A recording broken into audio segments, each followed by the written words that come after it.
How's it going, everyone? In today's video, I'll show you on how you can simply fix Valorant mouse bug, basically mouse not working. So the first thing that you want to do is to type Valorant onto your search icon, click open file location, and then once again, just do the same thing, right click on it, click the open file location option, and then for the write client services, you just want to right click on it, click properties, compatibility, run this program in compatibility mode for Windows 7.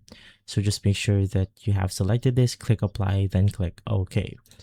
Now from there, head back to Riot Games, click Valorant, live, and just do the same thing. Properties, compatibility, run this program for compatibility mode and Windows 7. Apply OK, restart your computer, and then you want to reopen Valorant right here, and most likely you should be good to go.